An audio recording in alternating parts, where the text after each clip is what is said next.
ফেসবুকে অন্তর্বর্তী সরকার ও প্রধান উপদেষ্টার বক্তব্য নিয়ে বিতর্কিত মন্তব্য করে সমালোচনায় পড়া লালমনিরহাট জেলা প্রশাসনের নির্বাহী ম্যাজিস্ট্রেট তাপসী তাবাসসুম উর্মিকে বরখাস্ত করা হয়েছে। তার বিরুদ্ধে চাকরি বিধি অনুযায়ী আইনগত ব্যবস্থা নেওয়ার প্রক্রিয়া শুরু হয়েছে বলে জনপ্রশাসন মন্ত্রণালয় জানিয়েছে। এর আগে এই ঘটনায় তাকে ওএসডি করে জনপ্রশাসন মন্ত্রণালয়ে বদলি করা হয়েছিল।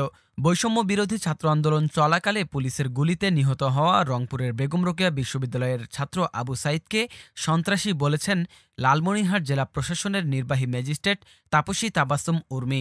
সামাজিক যোগাযোগ মাধ্যম ফেসবুকে দেওয়া এক পোস্টে তিনি এই কথা বলেন।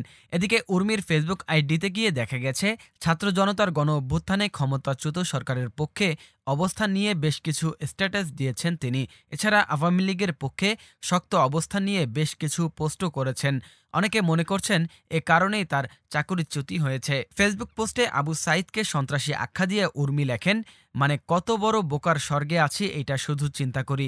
আবু সাঈদ বিশৃঙ্খলা সৃষ্টিকারী সন্ত্রাসী একটা ছেলে, যে কিনা বিশৃঙ্খলা করতে গিয়ে নিজের দলের লোকের হাতেই মারা পড়ল, সে নাকি শহীদ।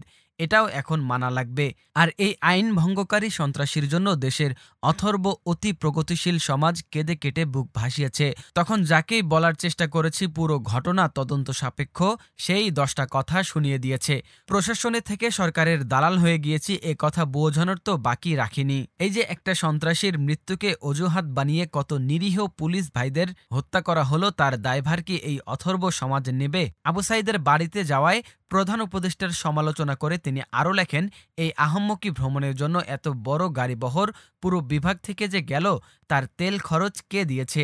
যাই হোক, ভিডিওটা দেখুন, ভালো মতো দেখুন আর মুখস্থ করুন। আর কি বলবো। তাপসী তাবাসসুম উর্মি অন্তর্বর্তীকালীন সরকারকে সাংবিধানিকভাবে ভিত্তিহীন বলেও উল্লেখ করেছেন।